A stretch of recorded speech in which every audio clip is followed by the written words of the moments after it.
ओम नमो भगवते वासुदेवाय। जय श्री राधे कृष्णा। प्रिय भक्तगणों, आइए श्रवण करते हैं श्रावण माह के कृष्ण पक्ष की एकादशी कामका एकादशी व्रत की कथा। धर्मराज युधिष्ठिर ने कहा, हे देवकी नंदन, आपने देवसेनी एकादशी और चातुर्मास उपवास के गुणों का सविस्तार वर्णन किया। यह मैंने आनंद पूर्वक सुना। अब आप मुझे श्रावण माह के कृष्ण पक्ष की एकादशी का नाम बतलाएं और उसकी व्रत कथा भी सविस्तार सुनाएं तथा इसकी विधि क्या है और इसमें कौन से देवता की पूजा होती है। देवकी नंदन ने कहा, हे धर्मराज, मैं तुम्हें अब यह कथा सुनाता हूँ, अतः ध्यान पूर्वक श्रवण करें। प्राचीन काल में भीष्म पितामह ने यह कथा लोकहित के लिए नारद ऋषि को बतलाई थी। नारद जी ने पूछा, हे पितामह, आज मैं आपसे श्रावण माह के कृष्ण पक्ष की इस एकादशी उपवास की कथा सुनना चाहता हूँ। अतः अब आप एकादशी की व्रत कथा विधि सहित सुनाइए। भीष्म पितामह नारद जी के वचनों को सुनकर बोले, हे ऋषिराज, आपने मुझसे अत्यंत सुंदर प्रश्न किया है। अब मैं आपको यह कथा कहता हूँ, अतः एकाग्रचित हो इसका श्रवण करो। श्रावण माह के कृष्ण पक्ष की यह एकादशी कामिका एकादशी कहलाती है। इस कथा के केवल श्रवण मात्र से ही वाजपेयी यज्ञ का फल मिलता है। इस उपवास काल में विष्णु भगवान को पूजा जाता है, जो शंख चक्र गदाधारी हैं। धूप दीप नैवेद्य से श्री भगवान की पूजा की जाती है। इस एकादशी के उपवास से गंगा स्नान के तुल्य फल प्राप्त होता है। सूर्य चंद्र ग्रहण के अवसर पर केदार और कुरुक्षेत्र में स्नान करने से जो फल मिलता है, वही फल श्रद्धा भाव से विष्णु पूजन से प्राप्त होता है। समुद्र तथा वन के साथ पृथ्वी दान करने तथा सिंह राशि बालों को गोदावरी नदी में स्नान से जो फल प्राप्त होता है, उससे भी अधिक फल विष्णु पूजन से मिलता है। समस्त संसार में इस पूजन से प्राप्त फल सर्वोपरि होता है। कामिका एकादशी उपवास से प्राप्त फल श्री भगवान पूजन से प्राप्त फल के बराबर ही होता है। इसलिए भक्ति भाव से विष्णु भगवान का पूजन न हो पाने पर हमें कामिका एकादशी उपवास करना चाहिए। आभूषणों से सुसज्जित गौ बछड़े सहित के दान से जो पुण्य प्राप्त होता है, वही पुण्य कामिका एकादशी उपवास से मिल जाता है। जो विद्वान लोग इस कामिका एकादशी का उपवास करते हैं और इसके साथ विष्णु पूजन भी करते हैं, तो उससे सब देवों, किन्नरों, नागों व पितरों का पूजन हो जाता है। इसलिए हमें अर्थात पापों से मुक्ति पाने के लिए यह उपवास नियमानुसार व विधि पूर्वक करना चाहिए।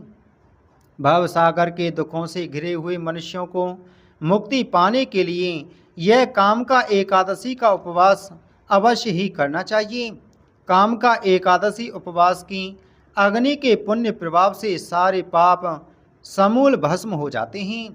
समस्त विश्व में पापों का समूल विनाश करने के लिए इससे अधिक उत्तम अन्य कोई एकादशी नहीं है। अतः हे नारद ऋषि, कृष्ण भगवान ने स्वयं अपने श्रीमुख से बतलाया है। अध्यात्म विद्या से जो पुण्य प्राणियों को प्राप्त होता है, उससे अधिक पुण्य तो कामिका एकादशी उपवास से मिल जाता है।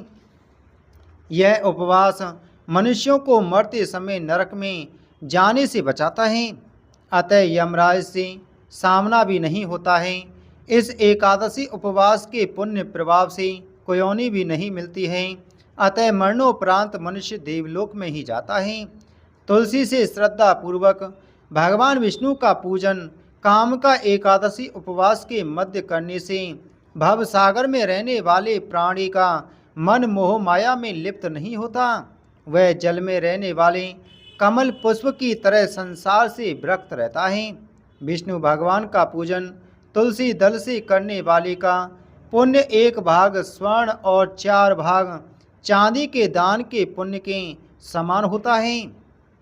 प्रभु का स्वर्ण आभूषण, मणि, मोती, के स्थान पर तुलसी दल से पूजन करने वालों के सारे पापों का जड़ से नाश हो जाता है। पितामह बोले, हे नारद ऋषि, मैं प्रभु की अति प्रिय तुलसी को बारंबार नमन करता हूँ।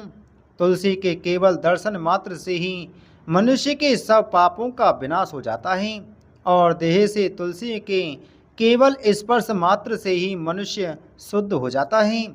तुलसी जल के स्नान से तो प्राणी की समस्त बाधाएं और यातनाएं पूरी तरह समाप्त हो जाती हैं।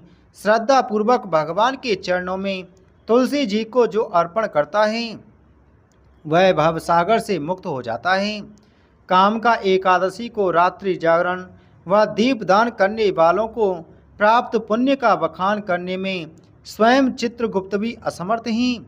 एकादशी उपवास के दिन प्रभु के समक्ष दीप जलाने वालों के पितर उस दिव्य स्वर्गलोक से वह अमृत पीने आते हैं।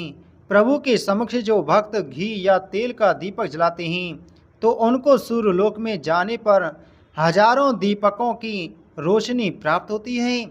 अतः प्रत्येक प्राणी को इस काम का एकादशी का उपवास अवश्य ही पूरा करना चाहिए।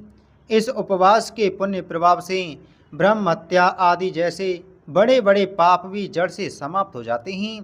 वह प्राणी इस लोक में अनेक प्रकार के सुखों का उपभोग कर अंत में विष्णु लोक जाता है। इस काम का एकादशी के महात्म्य के पठन व श्रवण करने मात्र से भी देवलोक प्राप्त हो जाता है। बोलो एकादशी महात्म की जय। बोलो विष्णु भगवान की जय।